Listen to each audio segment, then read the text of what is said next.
Mateus capítulo 5, vamos ler do versículo de número 21 ao verso de número 26. Diz assim o texto da palavra de Deus: Ouvistes o que foi dito aos antigos: não matarás, e quem matar estará sujeito a julgamento. Eu, porém, vos digo que todo aquele que sem motivo se irar contra o seu irmão estará sujeito a julgamento. E quem proferir um insulto a seu irmão estará sujeito a julgamento do tribunal. E quem lhe chamar tolo estará sujeito ao inferno de fogo. Se, pois, ao trazeres a oferta, ou ao altar a tua oferta, e ali te lembrares de que teu irmão tem alguma coisa contra ti, deixa perante o altar a tua oferta, vai primeiro reconciliar-te com o teu irmão, e então, voltando, traze a tua oferta. Entra em acordo sem demora com o teu adversário, enquanto estás com ele a caminho, para que o adversário não te entregue ao juiz, o juiz ao oficial de justiça, e sejas recolhido à prisão. Em verdade, te digo que não sairás dali, enquanto não pagares o último centavo. Vamos orar? Senhor, a tua palavra foi aberta e lida, e louvado seja o teu nome por esse privilégio. Fala, pois, ao nosso coração na manhã deste domingo. É a nossa oração em o nome do Senhor Jesus. Amém, Senhor. Eu não sei se você já considerou o fato, quando você lê esse texto da palavra de Deus, que Jesus Cristo falou sobre homicídio para algumas pessoas que provavelmente nunca haviam pensado serem capazes de cometer um assassinato. Aquelas pessoas que estavam ouvindo Jesus ali, talvez as palavras de Jesus para elas, aos ouvidos delas, tenham soado um tanto quanto irrelevantes. Quem sabe elas tivessem agido como muitas vezes eu e você agimos, quando uma pregação ela não soa bem aos nossos ouvidos, nós pensamos: seria bom que outra pessoa estivesse aqui nesse exato momento. Seria bom que o José estivesse aqui, seria bom que a Maria estivesse aqui. Essa palavra seria para ele e não para nós. Nós temos essa atitude e tomamos essa atitude tantas vezes, especialmente quando a palavra é dirigida a nós, ou nós não compreendemos corretamente, nós pensamos que é para outras pessoas. Talvez algumas das pessoas ali ouvindo Jesus Cristo tivessem pensado: ele está enganado, essa mensagem dele não deveria ser pregada nesse momento para nós, mas essa mensagem deveria ser dirigida a outras pessoas. Alguns ali poderiam ter compreendido isso até aquele momento que Jesus ensinou que a raiz do homicídio é nada mais, nada menos do que aquilo que é chamado mal universal, que é o problema de todo ser humano, a dificuldade que todos nós temos, chamada ira. Jesus não estava tanto falando de homicídio, ele queria falar sobre a raiz do homicídio, a base do homicídio, a ira. A ira é um assunto universal.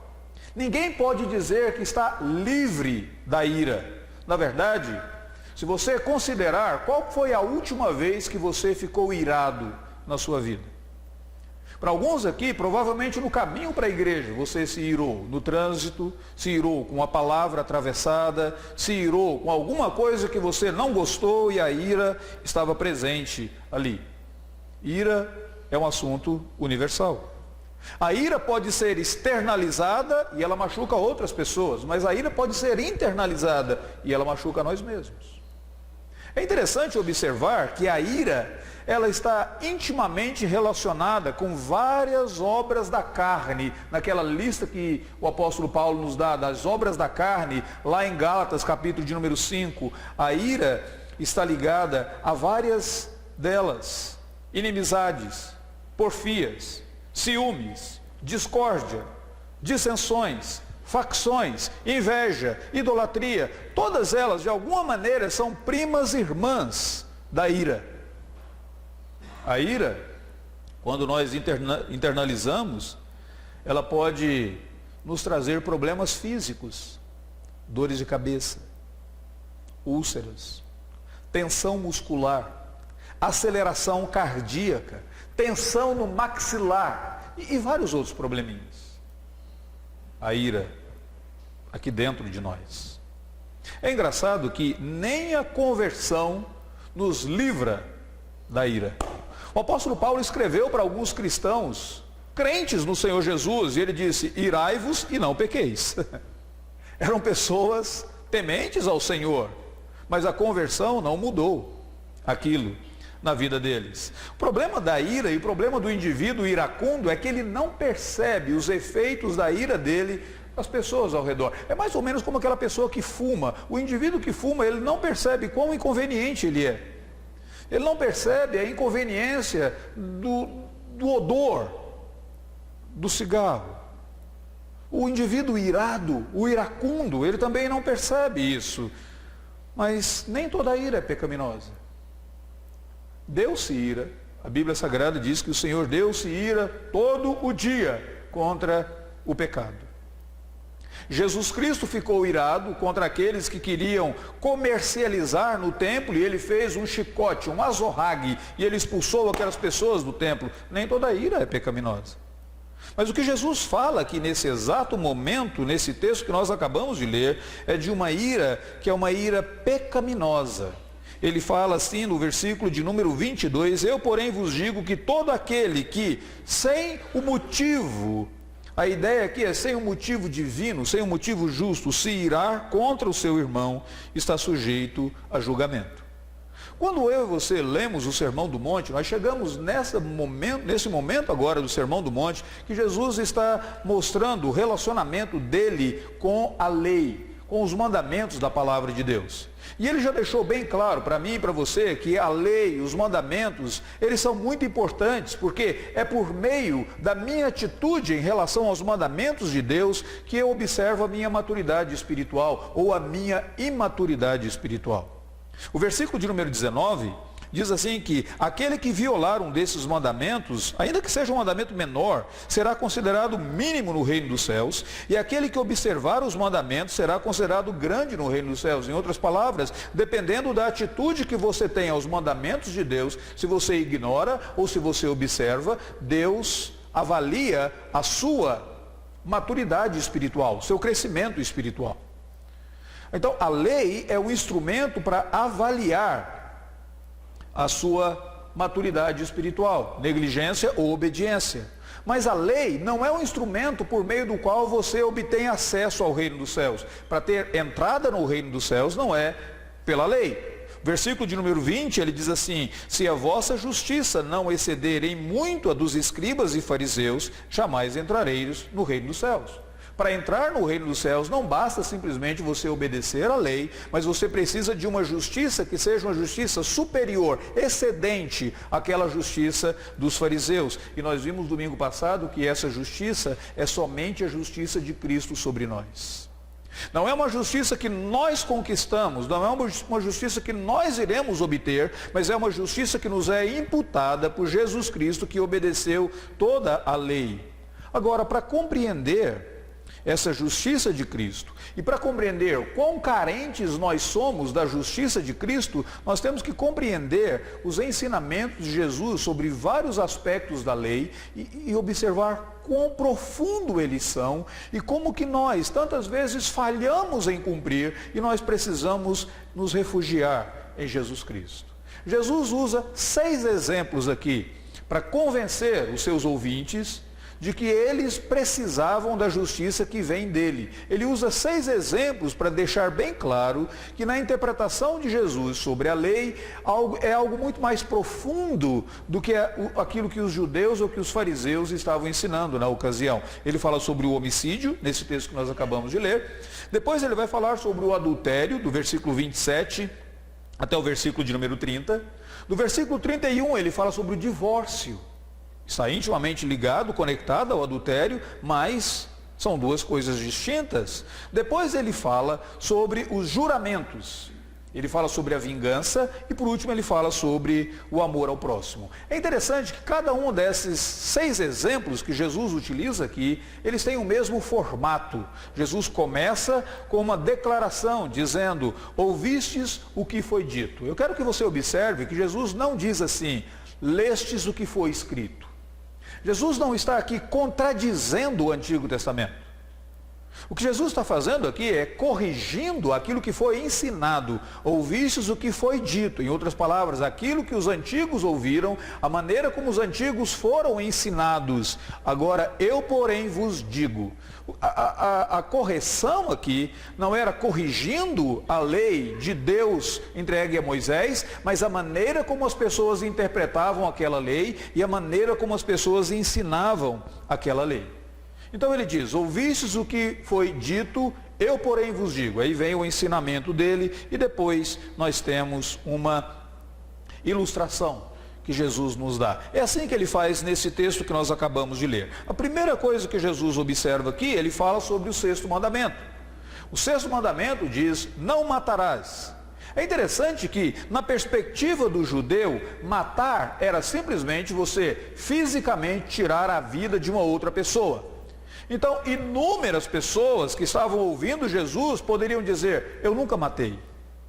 Eu não sou o responsável, eu não sou culpado desse crime.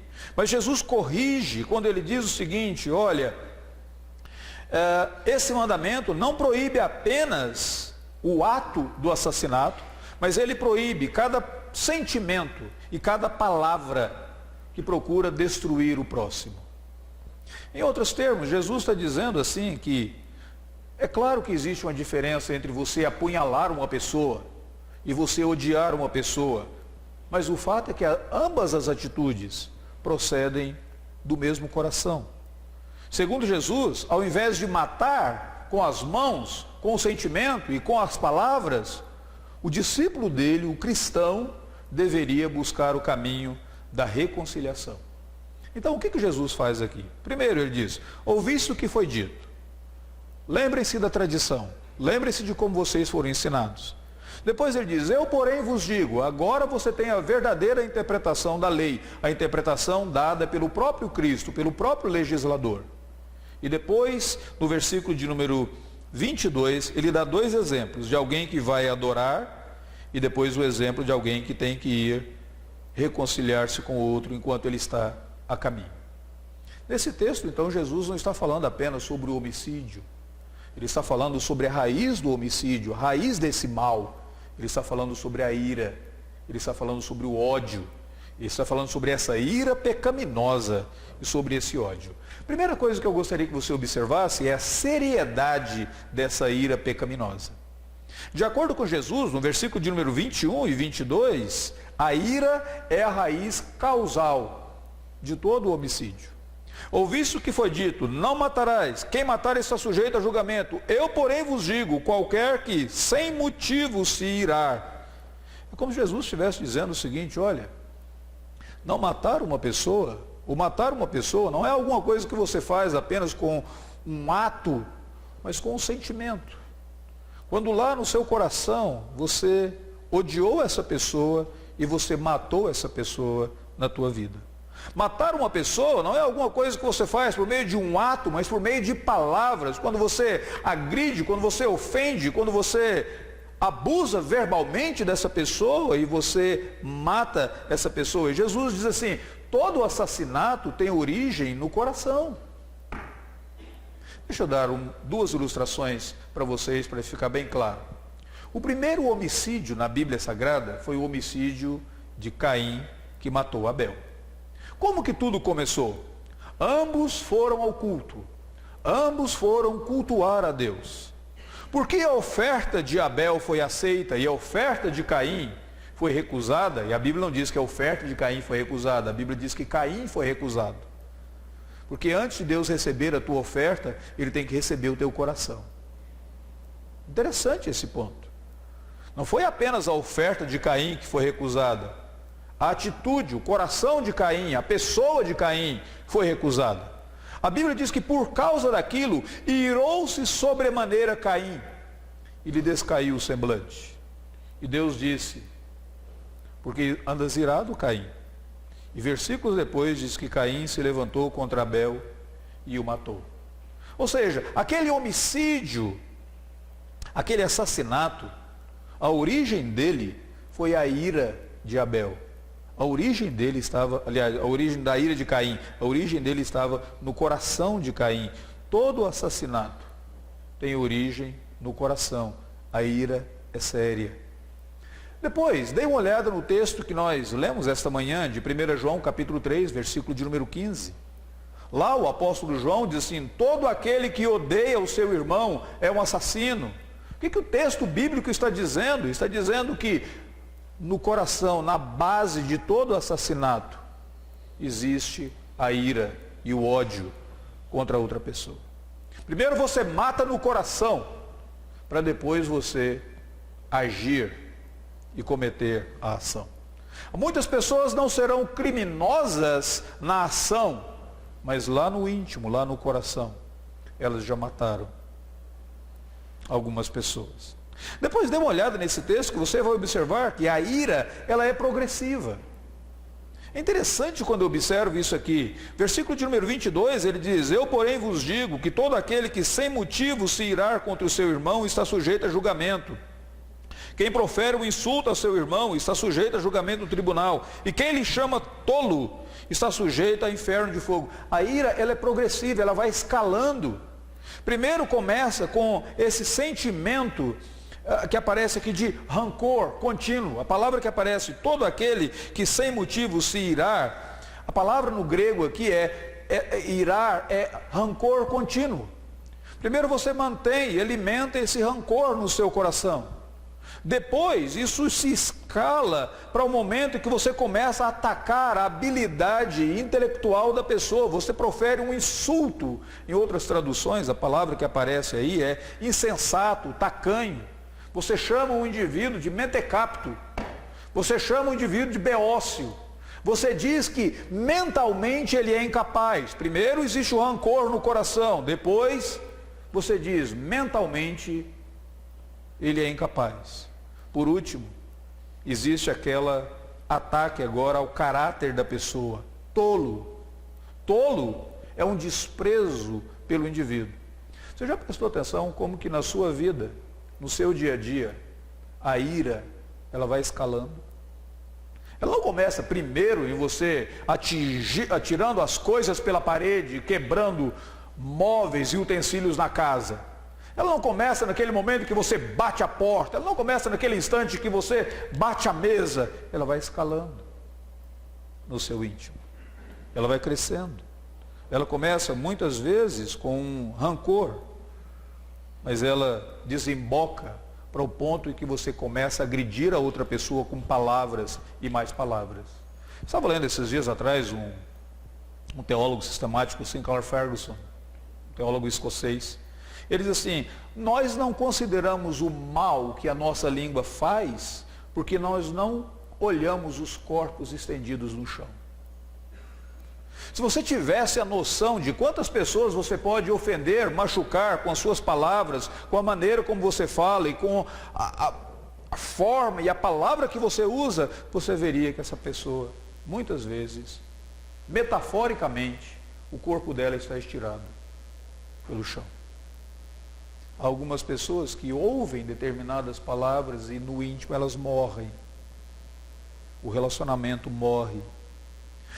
A ira é séria. É séria. Em terceiro lugar, Jesus falando sobre a seriedade da ira, ele diz: considere a consequência eterna dela. Ele diz no versículo de número 22, que aquele que chamar o indivíduo de tolo estará sujeito ao inferno de fogo. Jesus diz que a expressão da ira pecaminosa acaba no julgamento eterno, no inferno. Todo sentimento que nós falamos, que nós fazemos, possui consequências. E muitas vezes a consequência da minha ira e da sua ira é uma consequência eterna. Quais são as consequências da ira? Já falei para vocês da consequência individual na sua saúde. Já falei sobre a saúde física, saúde emocional. Recentemente eu estava lendo um artigo E esse artigo, o título do artigo é "Sua ira pode te matar". Muito interessante essas coisas. E eu estava lendo esse indivíduo descrevendo, o médico, falando que a ira, primeira coisa, ela começa a pulsar e bombear adrenalina e outros hormônios dentro do seu organismo. Depois, ela começa a aumentar a pressão sanguínea e os batimentos cardíacos em você. Por último, os músculos dos seus braços, das suas pernas, eles ficam enrijecidos. Depois, você se coloca sob profundo estresse. E por último ele diz, isso pode desenvolver problemas cardíacos. É interessante como que muitas vezes uma questão física, uma doença física, orgânica, pode ser provocada por uma atitude de ira. Jesus aqui, ele aponta 3 consequências diretas da ira. Primeiro, tem uma consequência relacional. Versículo 22. Eu, porém, vos digo que todo aquele que sem motivo se irá contra o seu irmão. Olha como Jesus usa a palavra irmão. Ele está dizendo desse relacionamento que deveria ser caracterizado pela intimidade, pela harmonia, pelo companheirismo. E ele diz que esse relacionamento que deveria ser caracterizado pelo companheirismo, ele pode ser destruído por causa da ira. Quantos lares você conhece? Quantos casamentos você conhece? Que eles foram simplesmente destruídos, destroçados por causa da ira. Uma ira pecaminosa. Uma ira expressa de uma maneira errada. Quantos relacionamentos? Não apenas marido, esposa, sogro, genro, sogra, nora, irmão, irmãs, primos. Eles acabaram sendo totalmente destruídos por causa da expressão pecaminosa da ira. Jesus diz que a ira tem uma expressão, tem uma consequência relacional. A ira pode matar relacionamentos. A ira pode afastar pessoas muito próximas, pessoas que deveriam ser irmãos, relacionamento harmonioso, e ela destroça, acaba totalmente. Segundo lugar, Jesus diz que a ira possui consequências legais. Ele diz assim, todo aquele que irá sem motivo contra o seu irmão estará sujeito a julgamento, e depois ele diz julgamento do tribunal. Ele está falando aqui de consequências legais. Ele usa 2 palavras, julgamento e tribunal, para dizer que a condição da ira, que o indivíduo que é irado, ele acaba sendo julgado. Ele é julgado por outros ao redor, mas acima de tudo ele é julgado pelo próprio Deus. Ela tem consequências legais. Mas por último, algo que muitas vezes você não observa e talvez nem considere, a ira tem consequências espirituais. Jesus dá 2 ilustrações aqui. Ele nos fala de um indivíduo que estava adorando, se pôs ao trazeres ao altar, versículo 23, a tua oferta, e ali te lembrares que teu irmão tem alguma coisa contra ti, vá e reconcilie com ele rapidamente. Por quê? Porque a ira, ela tem consequências espirituais. Ela pode afetar a adoração presente. É engraçado porque mais tarde Pedro vai escrever a carta dele, 1 Pedro, capítulo de número 3, ele fala sobre oração, e ele fala sobre maridos que oram pela sua esposa. E Pedro vai dizer o seguinte, que se os maridos não viverem em harmonia, as suas orações são interrompidas. Interessante. Quando eu e você temos ira no nosso coração, quando nós alimentamos essa ira no nosso coração, nós podemos orar, louvar, cantar um cântico, e Deus diz, antes de receber a tua oferta, eu quero a tua obediência, vá e reconcilie-te com teu irmão. Vá buscar se reconciliar com aquela pessoa que você está em ruptura, irado com ela, ou que aquela pessoa está irada com você. Interessante isso. A ira possui consequências espirituais. Na adoração aqui. É engraçado que se você observar, não basta apenas você falar, não, mas eu não tenho problema com ninguém. Não, Jesus está dizendo assim, se ao trazeres ao altar a tua oferta e te lembrares que o teu irmão tem alguma coisa contra ti. Muitas vezes não é que você tem alguma coisa contra o outro, mas você fez alguma coisa e agora o outro alimenta uma mágoa a teu respeito. Nesse momento, Jesus diz, vá e reconcilia-te com ele. Antes de Cristo receber a minha adoração, ele quer a minha obediência. E na minha obediência é que eu devo me reconciliar com o meu próximo. A segunda consequência espiritual da ira aqui é a consequência eterna. Jesus diz que o destino final de uma pessoa, caso não haja o arrependimento, pode ser o fogo do inferno, versículo de número 22. Então a ira tem consequências espirituais.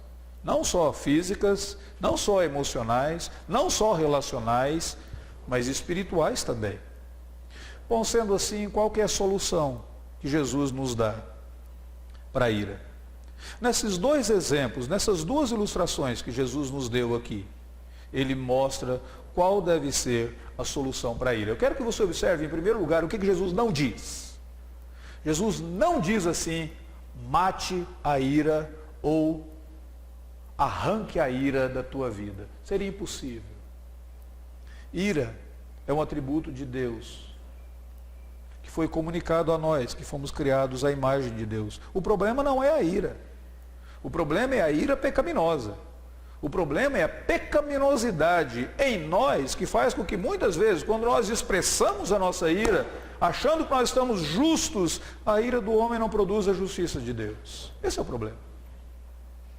Mas qual que é o caminho, então, para a solução? Jesus nos dá esse caminho. A partir do versículo 23, quando ele usa esses dois exemplos. Ele dá um exemplo de um homem que vai adorar. Ele dá um outro exemplo de um indivíduo que tem que se reconciliar com o inimigo dele, enquanto ambos estão no caminho do tribunal. O que Jesus diz aqui? Em primeiro lugar, ele convoca a mim e a você a reconhecermos a seriedade da situação. No versículo de número 23, ele diz, se pois ao trazeres ao altar a tua oferta e ali te lembrares. Lembra, considera.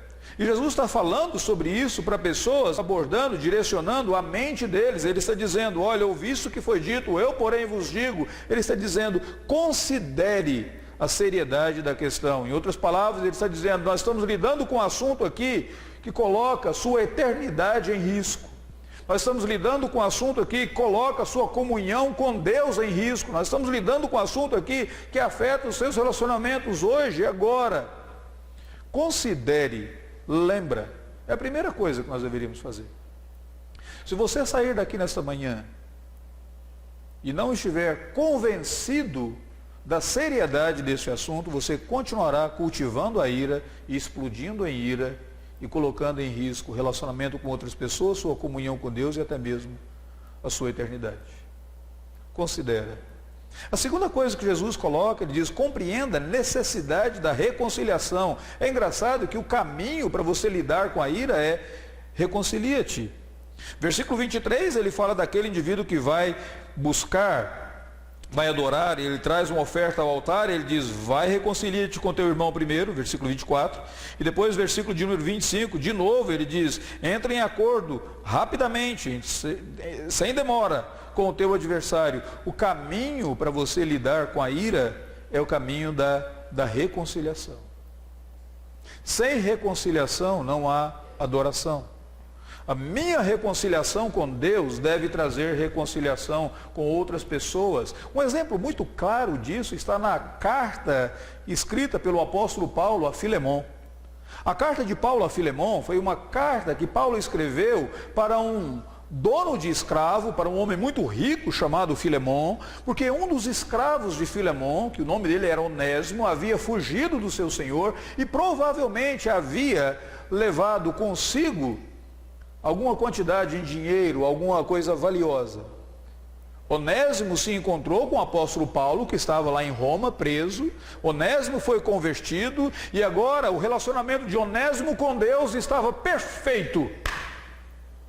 Mas o relacionamento de Onésimo com Filemon precisava de restauração. Onésimo teria que voltar a Filemon. Onésimo teria que chegar lá, pedir perdão, reparar o erro. Ele precisava de reconciliação. Aqui uma coisa muito interessante. Não sei se você já considerou a parábola do filho pródigo. Normalmente nós lemos a parábola do filho pródigo e nós vemos que o filho voltou para o pai, e o pai com alegria o abraçou e mandou colocar novas roupas nele, mandou matar o novilho cevado, e ele foi reconciliado com seu pai. E nós terminamos a parábola dessa forma, como Jesus termina a parábola desse jeito. Mas e os erros que o filho pródigo cometeu com aquelas outras pessoas antes dele ter voltado para o pai? E se ele tivesse engravidado uma moça? E se ele tivesse influenciado outros jovens ao erro? Se ele tivesse conduzido outros à bebedice, às drogas, ao crime? Aqui é um ponto muito interessante, porque o nosso relacionamento com Deus deve afetar o nosso relacionamento com outras pessoas. Jesus diz isso claramente quando ele diz: se trazeres ao altar a tua oferta, lembra-te que o teu irmão tem alguma coisa contra ti, vá reconciliar-te com ele.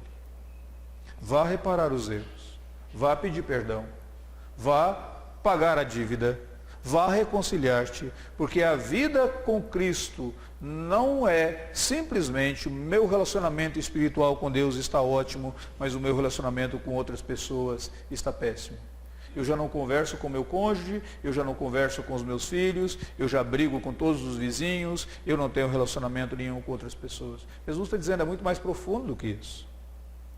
Ao invés de cultivar a ira, o caminho é a reconciliação. Depois Jesus diz, compreenda a urgência da reconciliação. No versículo de número 25, ele diz, sem demora. Não deixe para amanhã. Tem um ditado que diz, o pessoal inverteu, né? Não deixe para amanhã o que você pode fazer hoje. Algumas pessoas invertem dizendo, não faça hoje o que você pode fazer amanhã, porque pode ser que amanhã alguém tenha feito e você não precisa mais fazer. Essa é a perspectiva do preguiçoso, não é? Nesse caso não funciona. O que Jesus está falando aqui é na questão de urgência, sem demora. E qual que é o processo da reconciliação? Entra em acordo.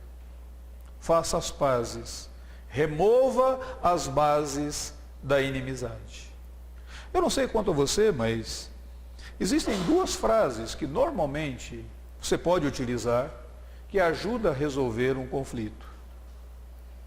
Normalmente elas são assim: me perdoe, eu estou errado.